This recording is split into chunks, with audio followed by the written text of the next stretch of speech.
بسم اللہ الرحمن الرحیم۔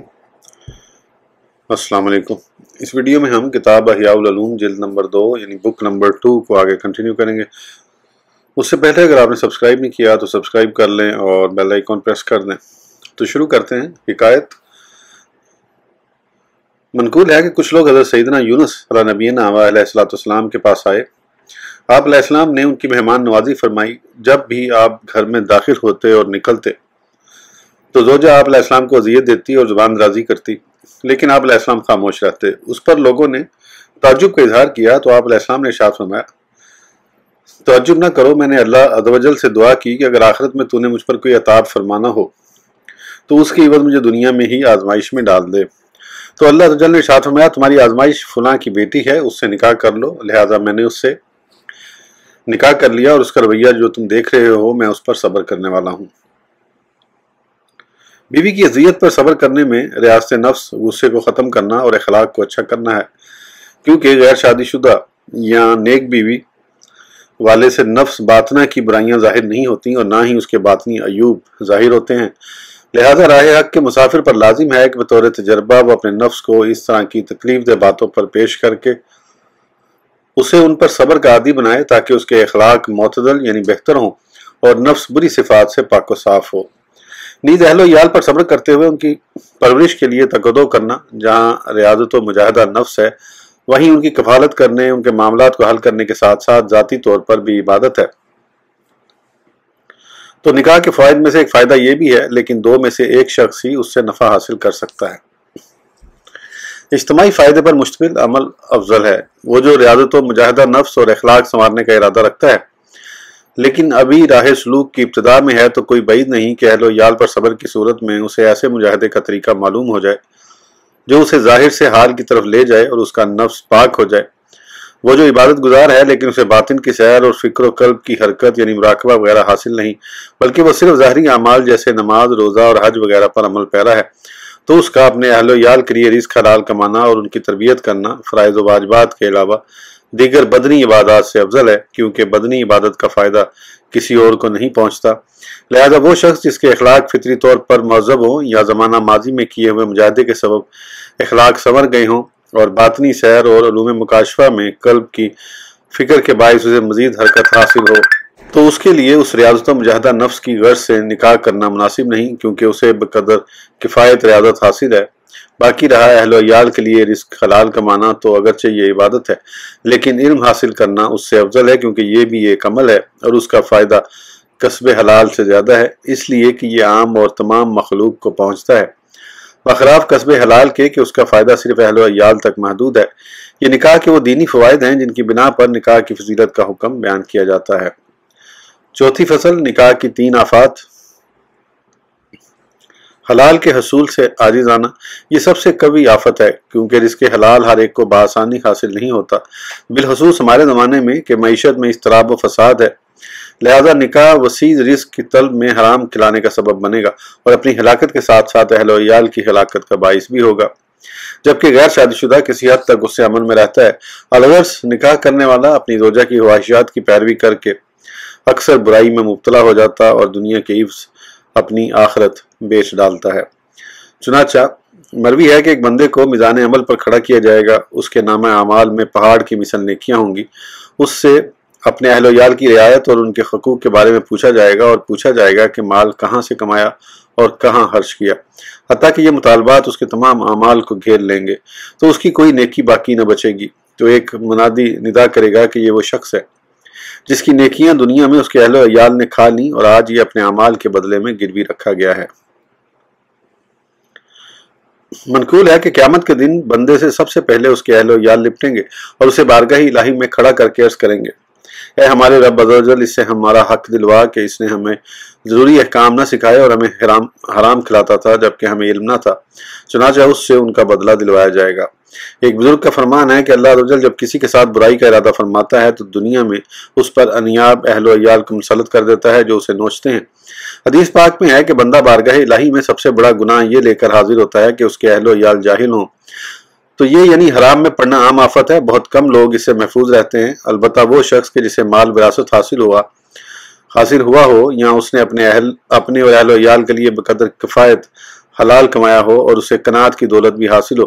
جو زیادہ طلب سے مانے ہو، تو وہی اس آفت سے چھٹکارا پا سکتا ہے۔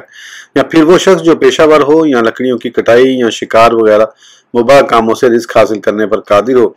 یا وہ جو ایسا کام کرتا ہو جس میں بادشاہوں سے کسی قسم کا کوئی لین دین نہ ہو، اور اس بات پر قادر ہو کہ اہل خیر یعنی نیک لوگوں سے معاملہ کر سکے اور اس کا ظاہر سلامت اور مال میں حلال غالب ہو۔ حضرت سیدنا ابو الحسن علی بن سالم علیہ رحم اللہ سے نکاح کے بارے میں پوچھا گیا تو آپ نے فرمایا، یہ ہمارے زمانے میں اس شخص کے لیے افضل ہے جس میں گدھے جیسی شہوت ہو کہ جب وہ مونس کو دیکھتا ہے تو مار کر بھی اسے اس سے نہیں روکا جا سکتا اور وہ اپنے اوپر قابو بھی نہیں رکھتا۔ تو جس انسان کی ایسی حالت ہو اس کے لیے نکاح افضل ہے، اور جو اپنے نفس پر قابو رکھ سکتا ہو اس کے لیے نکاح نہ کرنا افضل ہے۔ عورتوں کے حقوق میں کوتاہی وغیرہ۔ عورتوں کے حقوق کے واجبہ میں کوتاہی ان کی بد اخلاقی پر بے صبری اور ان کی طرف سے ایذا پہنچنے کا احتمال پہلی آفت کی بنسبت یہ کم درجے کی ہے، کیونکہ پہلی کے مقابلے میں اس پر قدرت آسان ہے۔ دنیا کی خوبصورتی عورتوں کے ساتھ ہی ہے اور ان کے حصے و حقوق پورے کرنا طلب حلال سے ہلکا ہے، لیکن اس میں بھی خطرہ ہے کیونکہ وہ نگہبان ہے اور اس سے اس کی رعایا متاحتوں کے بارے میں سوال ہونا ہے۔ اور پیارے مصطفیٰ صلی اللہ تعالیٰ علیہ وآلہ وسلم نے اسی جانب اشارہ کرتے ہوئے ارشاد فرمایا، کافی بالمرء اثما ان یؤذی من یعول، یعنی بندے کا یہی گناہ کافی ہے کہ وہ اپنے عیال یعنی زیر کفالت لوگوں کو ضائع کر دے۔ نیز مروی ہے کہ اپنے عیال سے بھاگے ہوئے غلام کی طرح ہے کہ اس کی نہ کوئی نماز قبول نہ روزہ، حتیٰ کہ لوٹ آئے، اور ان کے پاس رہتے ہوئے جو ان کے حقوق پورے نہیں کرتا وہ مانند بھاگے ہوئے غلام کی طرح ہے، کیونکہ اللہ تعالی نے ہمیں حکم دیا ہے کہ اپنے ساتھ ساتھ ہم انہیں بھی جہنم کی آگ سے بچائیں۔ چنانچہ فرمان باری تعالیٰ ہے، قُوا أَنفُسَكُمْ وَأَهْلِكُمْ نَارًا، سورہ تحریم، ترجمہ، اپنی جانوں اور اپنے گھر والوں کو اس آگ سے بچاؤ۔ بسا اوقات انسان اپنے نفس کا حق پورا کرنے سے عاجز ہو جاتا ہے، لہذا اگر نکاح کر لے گا تو اس پر دگنا حق ہو جائے گا اور اس کے اپنے نفس کے ساتھ ایک اور نفس شامل ہو جائے گا، اور نفس تو برائی کا ہی حکم دیتا ہے، تو جتنے نفس زیادہ ہوں گے برائی کا حکم بھی اتنا ہی زیادہ ہوگا۔ اسی لیے منقول ہے کہ کسی نے نکاح سے معذوری کا اظہار کرتے ہوئے کہا، میں اپنے نفس کے سبب ہی آزمائش میں مبتلا ہوں، تو اس کے ساتھ ایک اور نفس کیسے ملا لوں؟ کسی شاعر نے کیا خوب کہا ہے، لن يساء الفارة في جوہرها علقت المنکس فی دبورها، ترجمہ، چوہے کی پشت پر جھاڑو باندھ دیا جائے تو وہ اپنے بل میں رہنے کی وسعت نہ پائے۔ حضرت سیدنا ابراہیم بن ادم علیہ الرحمہ نے نکاح سے معذوری کا اظہار کرتے ہوئے فرمایا، میں اپنے نفس کی وجہ سے کسی عورت کو دھوکہ نہیں دینا چاہتا، مجھے عورتوں کی کوئی حاجت نہیں، یعنی میں ان کے حقوق پورے کرنے، انہیں پاک دامن رکھنے اور انہیں مال و متاع دینے سے عاجز ہوں۔ حضرت سیدنا بشر بن حارث حافی رحم اللہ نے نکاح سے معذوری کا اظہار کرتے ہوئے فرمایا، یہ آیت مقدسہ مجھے نکاح سے روکے ہوئے ہے، وَلَهُنَّ مِثْلُ الَّذِي عَلَيْهِنَّ۔ نیز آپ رحمۃ اللہ تعالیٰ علیہ فرمایا کرتے تھے، اگر میں ایک مرغی کی کفالت کروں تو خوف ہے کہ کہیں پل صراط پر جلاد شمار نہ کیا جاؤں۔ حضرت سیدنا سفیان بن عیینہ رحمۃ اللہ تعالیٰ علیہ کو بادشاہ کے دروازے پر دیکھ کر پوچھا گیا، آپ یہاں کیسے کھڑے ہیں؟ فرمایا، کیا کسی عیالدار کو فلاں پاتے دیکھا ہے؟ آپ رحمۃ اللہ تعالیٰ علیہ اکثر یہ پڑھا کرتے تھے۔ ترجمہ، کتنی اچھی زندگی ہے جبکہ بندہ غیر شادی شدہ ہو اور گھر کی چابی صرف اپنے پاس ہو اور گھر ایسا ہو جسے ہوا توڑ دے اور اس میں کسی قسم کا شور و غل اور چیخ و پکار نہ ہو۔ اس آفت سے بچنے والا، یہ آفت بھی عام ہے اگرچہ اس کا عموم پہلی آفت یعنی رزق حلال سے کم ہے۔ اس سے وہی محفوظ رہ سکتا ہے جو دانشمند، عاقل، اچھے اخلاق کا مالک، عورتوں کی عادات کا تجربہ کار، ان کی زبان درازی پر صبر کرنے والا، ان کی ناجائز خواہشات پوری نہ کرنے والا، ان کے حقوق پورے کرنے پر حریص، ان کی لغزشوں سے صرف نظر کرنے والا اور اپنی عقل سے ان کے اخلاق کا مقابلہ کرنے والا ہو۔ لیکن فی زمانہ لوگوں پر بے وقوفی، شدت، کم عقلی، بد اخلاقی اور ناانصافی غالب ہے، اگرچہ اپنے لیے انصاف طلب کرتے ہیں۔ چونکہ ایسی چیزوں کا فساد نکاح کے بعد بڑھتا ہے تو انسان کے لیے نکاح نہ کرنے میں ہی سلامتی ہے۔ ذکر الہی سے غفلت کا باعث۔ تیسری آفت یہ ہے کہ اہل و عیال ذکر الہی سے غفلت کا باعث بنتے ہیں، یوں کہ بندہ اولاد کی وجہ سے طلب دنیا، مال و دولت جمع کرنے اور ذخیرہ کرنے کی طرف مائل ہو جاتا اور فخر و تکبر کا شکار ہو جاتا ہے، اور ہر وہ چیز جو بندے کو ذکر الہی سے غافل کر دے وہ اس کے لیے نحوست ہے۔ اس سے مراد یہ نہیں کہ یہ چیزیں اسے کسی حرام و ممنوع کام کی طرف لے جاتی ہیں کہ یہ تو پہلی اور دوسری آفت کے تحت ذکر کیا جا چکا، بلکہ اس سے ہماری مراد یہ ہے کہ یہ چیزیں مباح چیزوں کے ساتھ ناز و نام میں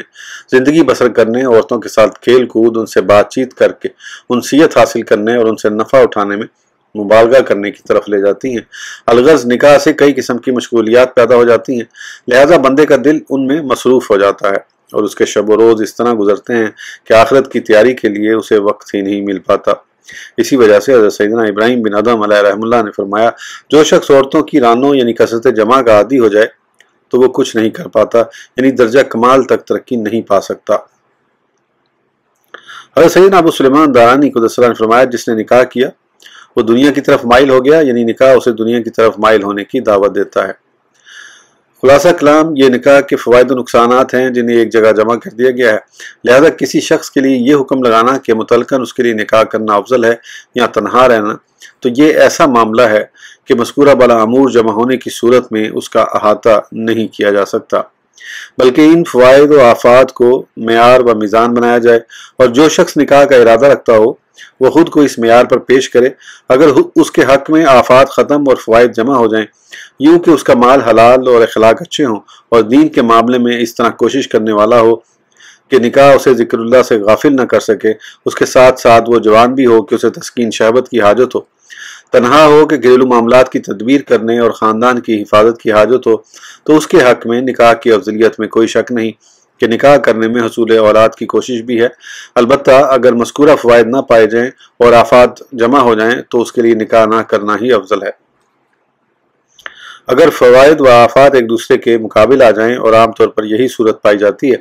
تو نکاح کرنے کی صورت میں دینی معاملات میں جو فائدہ حاصل ہوگا اور جو نقصان ہوگا انہیں انصاف کے ترازو میں تولے، اور جب کسی ایک کے ترجیح پانے کا ظن غالب ہو جائے تو اسی کے مطابق فیصلہ کرے۔ نکاح کے دو واضح فائدے اور دو آفات۔ نکاح کے سب سے واضح دو فائدے ہیں، اولاد کا حصول اور تسکین شہوت۔ اسی طرح سب سے واضح آفات بھی دو ہیں، حرام مال کھانے کی حاجت اور ذکر اللہ سے غفلت۔ فیصلہ امام غزالی۔ ہم ان امور یعنی فائدہ نقصانات کو ایک دوسرے کے مقابل فرض کرتے ہوئے کہتے ہیں کہ جسے نکاح نہ کرنے کی صورت میں شہوت کے سبب کسی قسم کی اذیت نہ ہو، وہ صرف اس فائدے کے لیے نکاح کرے کہ اولاد حاصل ہو، لیکن اگر نکاح کی وجہ سے حرام مال کمانے کی حاجت اور ذکر اللہ سے غفلت پیدا ہو تو ایسے شخص کے لیے نکاح نہ کرنا ہی بہتر ہے، کیونکہ جو چیز ذکر اللہ سے غافل کر دے اس میں کوئی بھلائی نہیں اور نہ ہی حرام کمائی میں کوئی بھلائی ہے، اور حصول اولاد کا فائدہ ان نقصانات و آفات کی کمی کو پورا نہیں کرتا۔ اس لیے کہ اولاد کے حصول کے لیے نکاح کرنا ایسی اولاد کی زندگی طلب کرنے کی کوشش کرنا ہے جس کی زندگی یقینی نہیں، جبکہ دینی نقصان یقینی ہے، لہذا اپنی زندگی اور اسے ہلاکت سے بچانے کے لیے دین کی حفاظت کرنا اولاد کے حصول کی کوشش کرنے سے زیادہ اہم ہے کہ اولاد نفع جبکہ دین اصل مال ہے، اور دین میں فساد کی صورت میں اخروی زندگی باطل ہو جائے گی اور راس المال دین بھی چلا جائے گا۔ لہذا یہ یعنی حصول اولاد کا فائدہ ان آفتوں میں سے کسی ایک کے مد مقابل بھی نہیں ہو سکتا۔ اگر اولاد کے حصول کے ساتھ دوسری حاجت شہوت کو توڑنا بھی مل جائے اور شہوت اس حد تک تنگ کرے کہ نفس نکاح کی خواہش کرنے لگے تو غور کرے، اگر سر میں تقوی کی لگام مضبوط نہ ہو اور زنا میں مبتلا ہو جانے کا خوف ہو تو نکاح کرنا ہی بہتر ہے، کیونکہ وہ دو چیزوں کے درمیان متردد ہے کہ یا تو زنا جیسے خطرناک گناہ میں پڑے یا پھر حرام کھائے، اور حرام مال کمانا زنا کرنے کی بنسبت آسان ہے، یعنی زنا کی بنسبت حرام مال کمانے کا گناہ کم ہے۔ اگر اسے خود پر بھروسہ ہو کہ زنا میں تو نہیں پڑے گا لیکن اپنی نگاہوں کو حرام سے نہیں بچا سکے گا تو پھر بھی نکاح نہ کرنا ہی بہتر ہے، کیونکہ بد نگاہی اور ناجائز طریقے سے مال کمانا دونوں حرام ہیں، لیکن حرام کمانا ہمیشہ ہوگا، نیز کمانے والا اور اس کے گھر والے دونوں گناہگار ہوں گے، جبکہ بد نگاہی کبھی کبھار ہی ہوگی اور اس میں وہ خود ہی گناہگار ہوگا اور یہ ختم ہو جانے کے بھی زیادہ قریب ہے۔ نظر حرام اگرچہ آنکھ کا زنا ہے، لیکن جب شرمگاہ سے اس کی تصدیق نہ ہو تو یہ حرام کھانے کی نسبت معافی کے زیادہ قریب ہے۔ البتہ اگر اس کی وجہ سے شرمگاہ کے گناہ میں پڑ جانے کا خوف ہو تو پھر اس کا حکم زنا کا خوف ہونے کے حکم کی طرف لوٹ جائے گا، یعنی اس صورت میں بھی اس کے لیے نکاح کرنا ہی بہتر ہوگا۔ جب یہ ثابت ہو گیا تو تیسری حالت یہ ہے کہ وہ اپنی نگاہوں کو نیچا رکھنے پر تو قادر ہے لیکن ان فکروں کو دور کرنے پر قادر نہیں جو دل کو غافل کرتی ہیں، تو پھر بھی اس کے لیے نکاح نہ کرنا ہی بہتر ہوگا، کیونکہ دل کا عمل معافی کے زیادہ قریب ہے، نیز دل سے فکروں کو دور کرنے کا مقصد اسے عبادت کے لیے فارغ کرنا ہے، اور حرام کمانے کھانے اور کھلانے کی صورت میں عبادت مکمل نہیں ہو سکتی، تو چاہیے کہ اسی طرح ان آفاتوں اور فوائد کا موازنہ کیا جائے اور پھر اس کے مطابق حکم لگایا جائے۔ تو جو شخص ہمارے مذکورہ بالا بیان کا احاطہ کرے گا اس پر اس سلسلے میں کوئی اشکال باقی نہ رہے گا جو ہم نے نکاح کی ترغیب اور اس سے اعراض کے بارے میں اسلاف کے اقوال نقل کی ہیں، کیونکہ یہ احوال کے مطابق درست ہیں۔ اس ویڈیو کے لیے اتنا ہی، پھر انشاءاللہ اگلی ویڈیو میں آگے کنٹینیو کریں گے۔ اس وقت تک کے لیے اجازت دیجیے، سبسکرائب کرنا نہ بھولیں۔ اللہ حافظ۔